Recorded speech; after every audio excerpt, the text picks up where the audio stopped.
പാഠം 589. ഒരു ജാതക ദോഷത്തിന്റെ കഥ.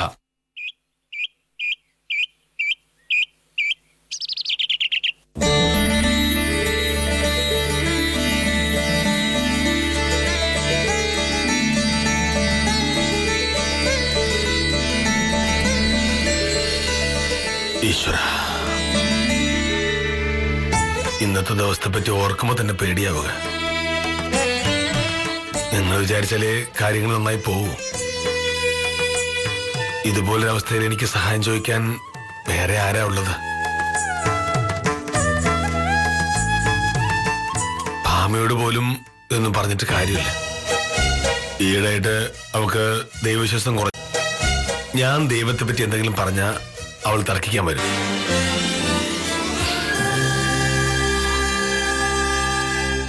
ഇന്നത്തെ ദിവസം ദോഷവും സംഭവിക്കാതെ നിങ്ങളെല്ലാം കൂടി എന്നെ കാത്തോളേ. കളക്ടർ നല്ലതൊന്നും പറഞ്ഞില്ലെങ്കിലും വഴക്ക് പറയാതിരുന്നാൽ മതിയായിരുന്നു. ഇന്നത്തെ ദിവസം കടന്നു കിട്ടിയാൽ ഞാൻ രക്ഷപ്പെട്ടു.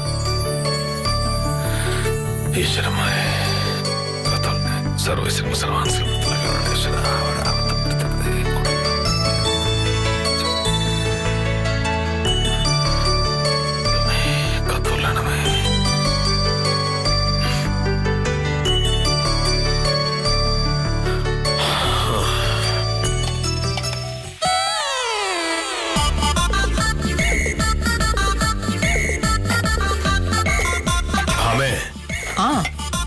ഭയങ്കര പ്രാർത്ഥനയായിരുന്നല്ലോ.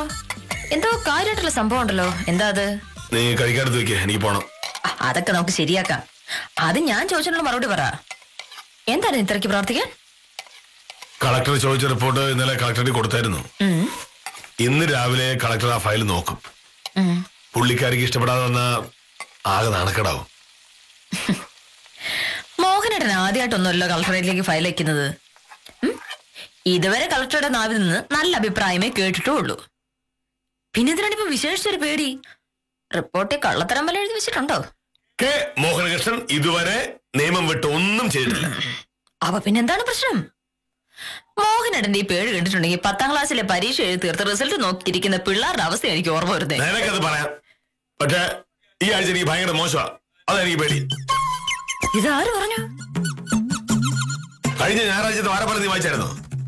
അതിൽ പറയുന്നത് ഈ ആഴ്ച എനിക്ക് മാനഹാനിയും ധനനഷ്ടവും ഒക്കെ ഉണ്ടാവുന്ന, മേലുദ്യോഗസ്ഥരിൽ നിന്ന് ശകാരം, തൊഴിലിൽ കഷ്ടപ്പാട് എന്നൊക്കെ പറഞ്ഞിട്ടുണ്ട്. അപ്പൊ അതായിരുന്നു കാര്യം. ഏതോ പത്രത്തിൽ ആരോ എഴുതി പിടിപ്പിച്ച ഏതോ ഒരു കെട്ടുകഥയും വായിച്ചിട്ടാണ് രാവിലെ തന്നെ വില്ലേജ് ഓഫീസർ ശ്വാസം മുട്ടി ഇങ്ങനെ നടക്കുന്നത്. വലിയ കഷ്ടം തന്നെയാണ് മോനട്ടാ. കെട്ടുകഥയോ? ആര് പറഞ്ഞു? വാരഫലം വെറുതെ എന്തെങ്കിലുമൊക്കെ എഴുതി വെക്കുന്നതല്ല. വളരെ പ്രശസ്തരായ ജ്യോത്സ്യന്മാർ ഗണിച്ച് കണ്ടുപിടിക്കുന്ന ഫലങ്ങളാണ് വാരഫലത്തിൽ വരാറുള്ളത്. നിനക്ക് ജ്യോത്സ്യത്തിൽ വിശ്വാസത്തിലായിരിക്കും, പക്ഷെ എനിക്കുണ്ട്. ഈ ആഴ്ച മൊത്തത്തിൽ എനിക്ക് മോശമായിരിക്കുന്നത് മാത്രമല്ല, 25ാം തീയതി, അതായത് ഇന്ന് വളരെയധികം സൂക്ഷിക്കേണ്ട ദിവസമാണെന്നും വാരഫലത്തിൽ പറയുന്നുണ്ട്. ഞാനെഴുതിയ റിപ്പോർട്ട് കളക്ടർ വായിക്കുന്ന ദിവസം തന്നെ എനിക്ക് ഏറ്റവും മോശപ്പെട്ട ദിവസം എന്ന് പറയുമ്പോ അതിനർത്ഥം ഇന്ന് കളക്ടർ എന്തെങ്കിലും പ്രശ്നം ഉണ്ടാക്കും. ഇതിനൊക്കെ ഞാനിപ്പോ മറുപടി പറയുന്നുണ്ടെങ്കിൽ അത് ശരിയാവില്ല. 2015 ആണ്ടിൽ വാരഫലവും വായിച്ച് പേടിച്ച് നടക്കുന്ന ഒരു മനുഷ്യനുണ്ടെന്ന് പറഞ്ഞിട്ടുണ്ടെങ്കിൽ തന്നെ അത് നാണക്കേടാ. അതും കെമിസ്ട്രി ഡിഗ്രി എടുത്ത ഒരു സർക്കാർ ഉദ്യോഗസ്ഥൻ. എന്റെ മോഹനേട്ടാ, ഈ വാരഫലത്തിന് ജാതകത്തിലൊന്നും ഒരു കാര്യമില്ല.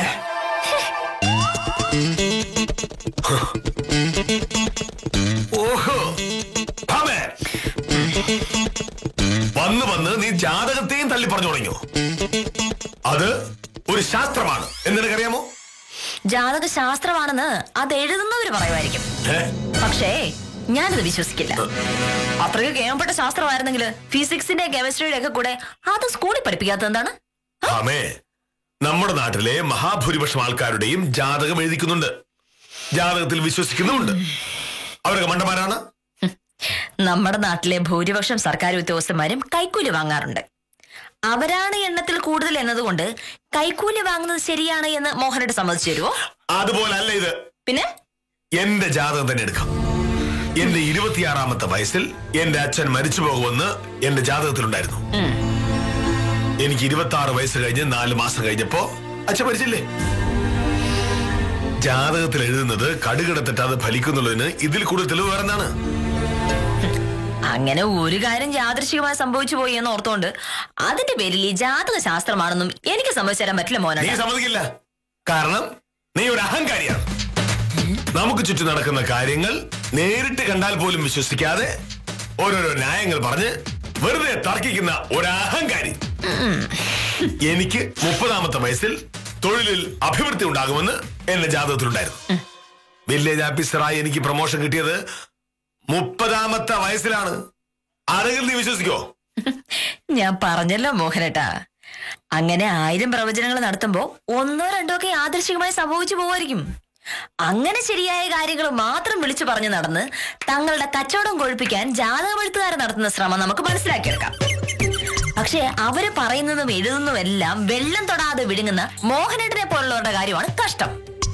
ഇത് ഒളിച്ചോട്ടമാണ്. എന്റെ ജാതകത്തിൽ എഴുതിയ കാര്യങ്ങളിൽ എന്റെ ജീവിതത്തിൽ സംഭവിച്ച കാര്യങ്ങൾ മാത്രമാണ് ഞാൻ പറയുന്നത്. വസ്തുതാപരമായി സംസാരിക്കുമ്പോ തിരിച്ചും അങ്ങനെ തന്നെ സംസാരിക്കണം. എന്താ സാറേ? ഉത്തമനാണ്. ഞാൻ പറയുന്ന കാര്യങ്ങൾ നിനക്ക് മനസ്സിലാകുന്നതിലും ഉത്തമൻ മനസ്സിലാകും.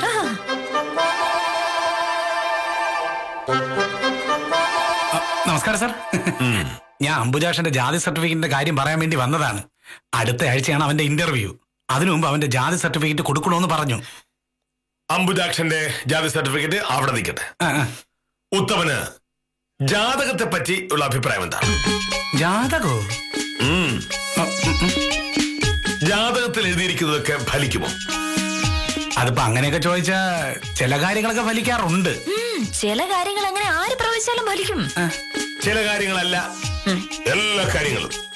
ഉത്തമ, മനുഷ്യൻ ജനിക്കുന്ന സമയത്തെ ഗ്രഹനില അനുസരിച്ചാണ് മനുഷ്യന്റെ ഭാവി ഉരുത്തിരിയുന്നത്.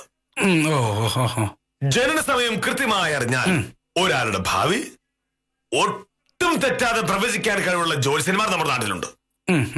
ഞാൻ വിശ്വസിക്കില്ല. ഒരാൾ ജനിച്ച സമയം മാത്രം കണക്കാക്കി അയാളുടെ ഭാവി എങ്ങനെ നിശ്ചയിക്കും മോനട്ടാ?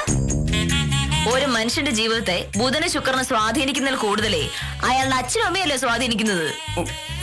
ചന്ദ്രനും വ്യാഴനും ശനിയെ സ്വാധീനിക്കുന്നതിൽ കൂടുതൽ ഒരാളുടെ കൂട്ടുകാരനും ജീവിത സാഹചര്യങ്ങളുമാണ് അയാളുടെ ഭാവിയെ സ്വാധീനിക്കുന്നത്. ഈ പ്രപഞ്ചത്തിലെ എല്ലാ കാര്യങ്ങളെയും പറ്റി ഒരു നിശ്ചയമുണ്ട് എന്നൊരു തെറ്റിദ്ധാരണ നിനക്കുണ്ട്. അതല്ല, ഈ മഹാപ്രപഞ്ചത്തെ പറ്റി നമുക്കറിയാവുന്നത് എന്താ സാറേ? തീരെ ചെറിയ കാര്യങ്ങളാണ്.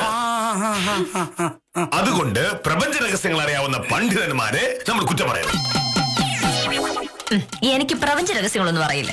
പക്ഷേ ജീവിതാനുഭവത്തിൽ നിന്ന് ഞാൻ മനസ്സിലാക്കിയതാണ് ഞാൻ പറഞ്ഞത്. ഒരാളുടെ ജനനസമയമല്ല അയാളുടെ ഭാവി തീരുമാനിക്കുന്നത്, അയാളുടെ വളരുന്ന ജീവിത സാഹചര്യങ്ങളാണ്. അത് ശുദ്ധ വിഡിത്തമാണ്. മോഹനേട്ട, അതെ, ഇത്രയും വലിയ വിഷയങ്ങളെ കുറിച്ച് അഭിപ്രായം പറയാനുള്ള അറിവ് എനിക്കില്ല. നമ്മളൊരു പാവം 10ാം ക്ലാസ്സുകാരനാണേ. അതുകൊണ്ട് ഈ വിഷയത്തെക്കുറിച്ച് നിങ്ങൾ തന്നെ തമ്മിൽ തർക്കിച്ചൊരു വഴിക്കാക്കുന്നതാണ് നല്ലത്. അംബുജാക്ഷന്റെ ജാതി സർട്ടിഫിക്കറ്റിന്റെ കാര്യം പറഞ്ഞിരുന്നെങ്കിൽ എനിക്കങ്ങ് പോവായിരുന്നു. ഉത്തമന്റെ ജാതകം എഴുതിയിട്ടുണ്ടോ? ഉണ്ടാവും, പക്ഷെ ഞാൻ ഇതുവരെ അത് കണ്ടിട്ടുമില്ല, വായിച്ചിട്ടുമില്ല. മനുഷ്യൻ ജീവിക്കാൻ വേണ്ടി നെട്ടോട്ട് കൊടുത്ത സമയത്ത് ഈ ജാതകമൊക്കെ വായിക്കാൻ എവിടെയാണ് സാറേ സമയം കിട്ടുന്നത്? സാറേ, അംബുജാക്ഷന്റെ ജാതി സർട്ടിഫിക്കറ്റിന്റെ കാര്യം. ജാതി ചിന്തിക്കരുത്, ചോദിക്കരുത്, പറയരുത് എന്നാണ് പ്രമാണം. ഇതിനെയാണ് അങ്ങാടി തോറ്റത്തിന് അമ്മയോട് എന്ന് പറയുന്നത്. എന്തായാലും ഉത്തമന്റെ സമയം വളരെ മോശമാണ്. ജാതകമൊന്നും തപ്പിയെടുത്ത് ഈ സമയത്തെ പറ്റി എന്താണ് പറയുന്നത് എന്നൊന്ന് നോക്കൂ.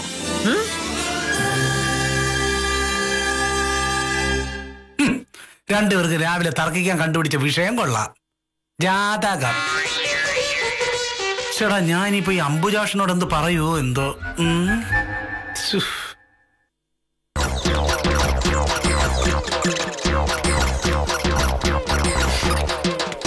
നമസ്കാരം സാറേ. നമസ്കാരം.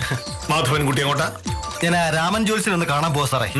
പെണ്ണും പിള്ളക്ക് വയറുവേദന തുടങ്ങിയിട്ട് ദിവസം 5-6 അസുഖം വരുമ്പോ ആശുപത്രിയല്ലേ പോകേണ്ടത്? ജോത്സ്യൻ കണ്ട എന്താ കാര്യം? ആശുപത്രിയിലൊക്കെ ഒരുപാട് പോയതാ സാറേ, ഒരുപാട് മരുന്നും കഴിച്ചു. പക്ഷെ അതുകൊണ്ടൊന്നും ഒരു കാര്യമില്ല. ഇനി വല്ല പ്രാർത്ഥനയോ നേർച്ചയോ നോക്കാനേ പറ്റൂ. രാമൻ ജോത്സർക്കാണെങ്കിൽ ഇതേക്കുറിച്ച് നല്ല പിടിപാടാ. അപ്പൊ ശരി സാറേ, വരട്ടെ.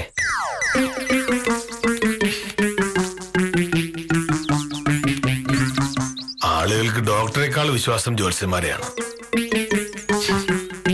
ഭാമയ്ക്ക് മാത്രം അവരോട് പുച്ഛം.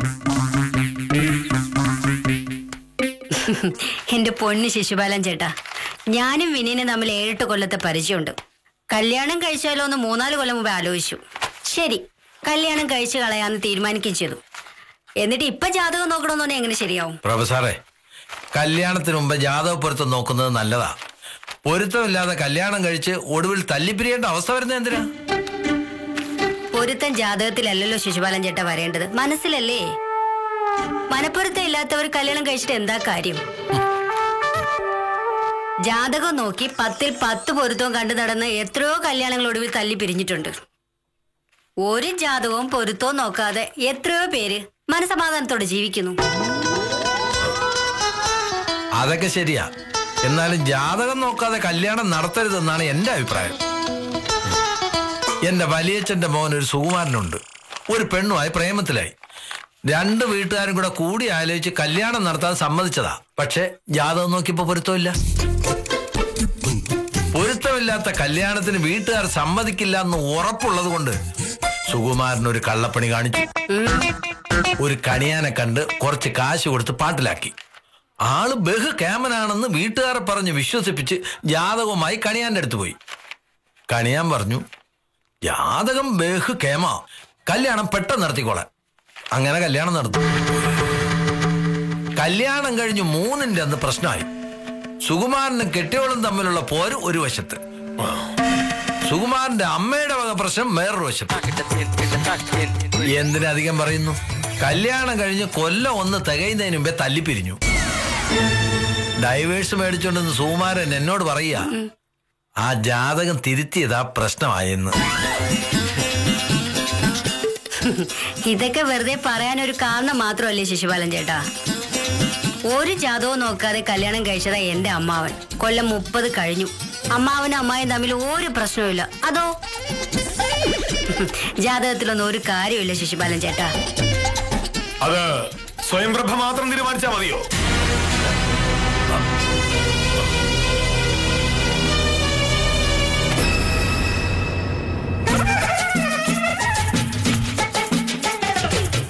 നാട്ടിലെ ലക്ഷക്കണക്കിന് ആളുകൾ ജാതകത്തിൽ വിശ്വസിക്കുന്നു. ജാതകം അത്ര മോശപ്പെട്ടൊരു കാര്യമായിരുന്നെങ്കിൽ ഇത്രയും ആളുകൾ അത് വിശ്വസിക്കുമായിരുന്നോ? നമ്മുടെ നാട്ടിലെ ലക്ഷക്കണക്കിന് ആളുകൾ കള്ളു കുടിക്കാറുണ്ട്. കള്ളൊരു മോശപ്പെട്ട സാധനമാണെങ്കിൽ ഇത്രയും പേര് അത് കുടിക്കുമായിരുന്നു. കൂടുതൽ ആളുകൾ ഒരു കാര്യം ശരിയാണെന്ന് പറയുന്നതുകൊണ്ട് അത് ശരിയാവണമെന്നില്ലല്ലോ സാറേ. സ്വയംപ്രഭ എന്തു പറഞ്ഞാലും ജാതകം ഒരു ശാസ്ത്രമാണ്. അത് സ്വയംപ്രഭയ്ക്ക് ഭാവിയിൽ മനസ്സിലാവും. ശിശുപാല, താലൂക്ക് ഓഫീസിൽ ആരെങ്കിലും വിളിച്ചിരുന്നോ? ഇല്ല സർ. നമ്മൾ കൊടുത്ത റിപ്പോർട്ട് ഇന്ന് കളക്ടർ നോക്കും. ഓ, എന്തെങ്കിലും കുറവുണ്ടെങ്കിൽ ഇന്ന് വഴക്ക് കേട്ടത് തന്നെ.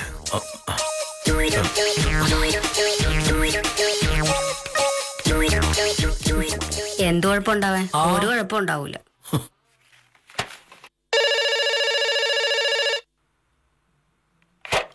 ഹലോ, അതെ, മോഹനകൃഷ്ണനാണ്. നമസ്കാരം സാർ, ഞാൻ അങ്ങോട്ട് വിളിക്കാതിരിക്കായിരുന്നു. ഈ റിപ്പോർട്ട് കളക്ടർ വായിച്ചെന്നറിയാമോ? ഓ, എന്നിട്ട് എന്റെ ഈശ്വര, എന്റെ അധ്വാനം ഇപ്പൊ വെറുതെ ആയില്ല. സന്തോഷം സാർ. ഞാൻ ഉച്ച കഴിഞ്ഞ് താലൂക്ക് ഓഫീസിലേക്ക് വന്നോളാം. ആ, ശരി.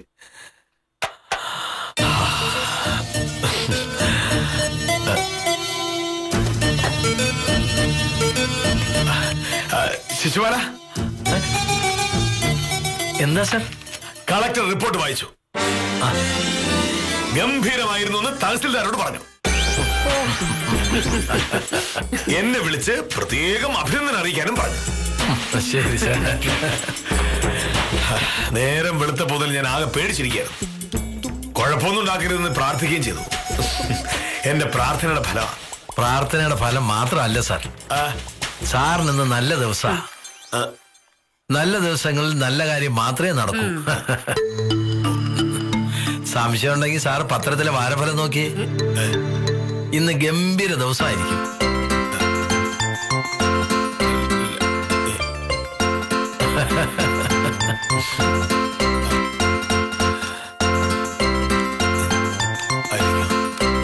കഷ്ടം വാരഫലം നോക്കാൻ ഇപ്പോഴത് വിശ്വ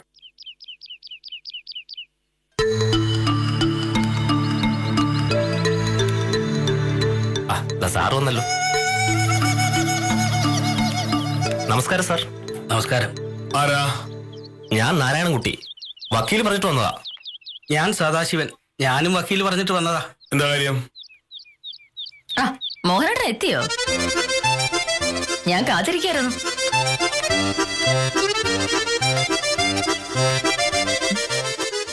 കേസിന്റെ കാര്യങ്ങൾ വക്കീൽ ഓഫീസിൽ വെച്ച് ചർച്ച ചെയ്യണമെന്ന് ഞാൻ പല പ്രാവശ്യം പറഞ്ഞിട്ടുണ്ട്. എന്റെ വീട് കള്ളന്മാരുടെയും കൊലപാതകളുടെയും കാര്യങ്ങൾ ചർച്ച ചെയ്യാനുള്ള സ്ഥലമല്ല. ഇവര് കേസിന്റെ കാര്യം പറയാൻ വന്നതാന്നുള്ള കാര്യം സത്യമാണ്. പക്ഷെ അതൊരു ക്രിമിനൽ കേസല്ല. ഞാനും മോഹനേട്ടനും തമ്മിലുള്ള വേറൊരു കേസിൽ സാക്ഷി പറയാൻ വന്നതാ. വേറെ ഏത് കേസ്? രാവിലെ നമ്മൾ തമ്മിലൊരു തർക്കം ഉണ്ടായല്ലോ. ജാതകം എന്ന് പറയുന്നത് കെമിസ്ട്രിയെക്കാട്ടിലും ഫിസിക്സിനെക്കാട്ടിലും ഒക്കെ വലിയൊരു ശാസ്ത്രമാണ്. ജാതകം ഒരിക്കലും കള്ളം പറയില്ല എന്നൊക്കെ മോഹനേട്ടൻ പറഞ്ഞു.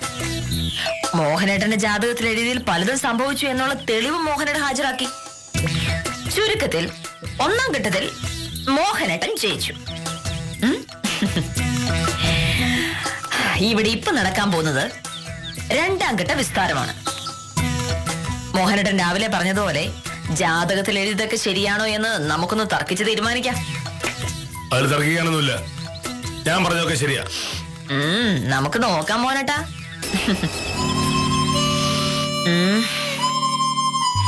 ഈ ജാതകം എന്ന് പറയുന്നതിന്റെ അടിസ്ഥാനം ജനന സമയം മാത്രമാണ് എന്ന് സമ്മതിക്കാമോ? സമ്മതിക്കാം.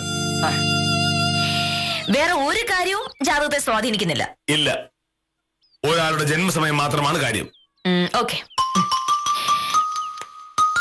ഈ നിൽക്കുന്ന നാരായണൻകുട്ടിയുടെ ഒരു കേസ് ഞാൻ മുൻപ് വാദിച്ചിട്ടുണ്ട്. വക്കീൽ ഓഫീസിലെ കടലാസിൽ നിന്നാണ് ഇയാളുടെ ജന്മദിനം എനിക്ക് കിട്ടിയത്. മോഹനേട്ടൻ ജനിച്ച അതേ ദിവസം ജനിച്ച ആളാണ് ഈ നാരായണൻകുട്ടി. വിളിച്ചു ചോദിച്ചപ്പോ ജന്മസമയം ഒന്ന് തന്നെ, രാവിലെ 11:05. അതുകൊണ്ട് ജനന സമയം മാത്രം അടിസ്ഥാനമാക്കി എഴുതുന്നതാണ് ജാതകം എന്നതുകൊണ്ട് മോഹനേട്ടന്റെയും നാരായണൻകുട്ടിയുടെയും ജാതകം ഒന്നായിരിക്കണമല്ലോ. മോഹനേട്ടൻ 26ാമത്തെ വയസ്സിൽ മോഹനേട്ടന്റെ അച്ഛൻ മരിച്ചു പോകുമെന്ന് ജാതകത്തിലുണ്ടായിരുന്നില്ലേ? ആ കണക്കിന് അന്നത്തെ ദിവസം ജനിച്ച എല്ലാവരുടെയും അച്ഛൻ 26ാമത്തെ വയസ്സിൽ മരിക്കണമല്ലോ. ജനന സമയം മാത്രമാണ് ജാതകത്തിന്റെ അടിസ്ഥാനം. ഓക്കെ. നാരായണൻകുട്ടിയുടെ അച്ഛൻ ജീവിച്ചിരിപ്പുണ്ടോ? പിന്നെ അച്ഛൻ ഇപ്പോഴും ജോലിക്ക് പോകുന്നുണ്ട്. ശരി, വന്നതിൽ സന്തോഷം. നാരായണൻകുട്ടിക്ക് പോവാം.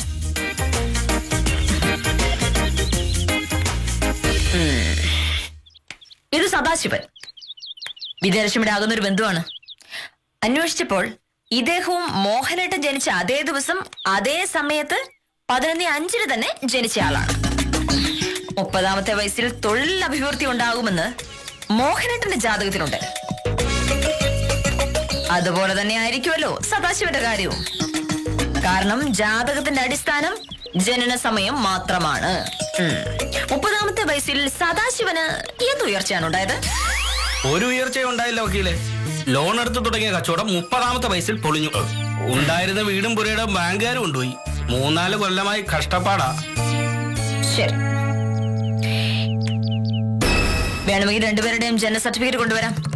നാരായണൻകുട്ടിയുടെ അച്ഛനെ നേരിട്ട് പോയി കാണുകയും ചെയ്യാം. സദാശിവനെ പറ്റി അന്വേഷിക്കാം. That's all your honour.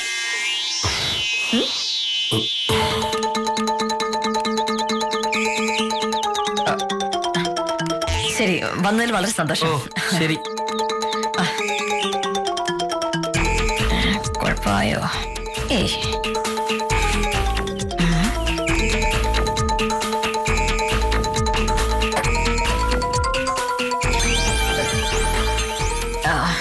അതെ, മോഹനേട്ടനെ തോപ്പിക്കാനൊന്നുമല്ല ഞാൻ അവരെ വിളിച്ചു വരുത്തിയത്.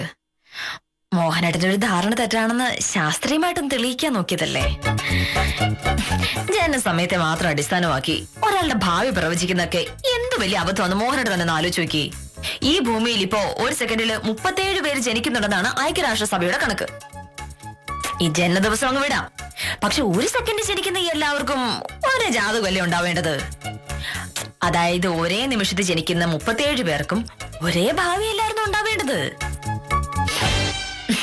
ദുര്യോധനും ഭീമസേനും ഒരേ രാത്രി ഒരേ സമയത്ത് ജനിച്ചവരാണ്. എന്നിട്ട് രണ്ടുപേരുടെ ഭാവി എന്തായി? എന്തിന് ഒരേ സമയം ഒരു വയറ്റിൽ ജനിക്കുന്ന ഇരട്ട കുട്ടികളുടെ ഭാവി പോലും 2 തരത്തിലായ എത്ര ഉദാഹരണം വേണം മോഹനേട്ടാ? അപ്പൊ പാടുപെടാതെ പിന്നെ എന്താ ചെയ്യുക? 25-ാം തീയതി, അതായത് ഇന്ന് മോശപ്പെട്ട ഒരു ദിവസമാണെന്ന് വാരഫലത്തിൽ കണ്ടത് പറഞ്ഞു മോഹനേട്ടൻ എന്തുമാത്രം പേടിച്ചു. അങ്ങനെ പേടിക്കേണ്ട കാര്യമൊന്നുണ്ടായിരുന്നില്ല. കളക്ടർ റിപ്പോർട്ടിനെ പറ്റി വളരെ നല്ല അഭിപ്രായം പറഞ്ഞത്. എന്നെ പ്രത്യേകം അഭിനന്ദിക്കാനായി തഹസിൽദാരോട് പറയുകയും ചെയ്തു. അപ്പോ വില്ലേജ് ഓഫീസർക്ക് സ്വന്തം അനുഭവത്തിൽ നിന്ന് തന്നെ കാര്യങ്ങൾ ബോധ്യപ്പെട്ടു. എന്തിനാണ് മോഹനേട്ടൻ ഇങ്ങനെ ഭാവിയും ജാതകത്തെയൊക്കെ പേടിക്കുന്നത്? മോഹനേട്ടൻ സത്യസന്ധനായ നല്ല മനസ്സുള്ളൊരു സർക്കാർ ഉദ്യോഗസ്ഥനല്ലേ. മോഹനേട്ടൻ പിന്നെ നല്ലതല്ലേ വരൂ. നല്ലതേ വരുന്നുള്ളതിന് തെളിവല്ലേ എന്നെ പോലെ ഒരു നല്ല ഭാര്യയെ കിട്ടിയത്. അത് കുറച്ച് കൂടുതലായി പോയി. അത്രയും വേണോ? പിന്നെ വേണ്ടേ? മനുഷ്യന്റെ യുക്തിബോധത്തിന് നിരക്കാത്ത കാര്യങ്ങൾ വിശ്വസിക്കാൻ യാതൊരു തരത്തിലും ഒരാൾ ബാധ്യസ്ഥനല്ല. ജനന സമയത്തെ മാത്രം അടിസ്ഥാനമാക്കി ഒരാളുടെ ഭാവി നിർണയിക്കുന്നത് ഏത് രീതിയിൽ നോക്കിയാലും അതിശയോക്തിപരമാണ്. സമയത്തിലും വിധിയിലുമൊക്കെ വിശ്വസിക്കാതെ ദൈവത്തിലും തന്നിൽ തന്നെയും വിശ്വസിക്കാൻ ഉപദേശിച്ച് ഇന്നത്തേക്ക് വിട. കാര്യം നിസാരം തുടരുന്നു.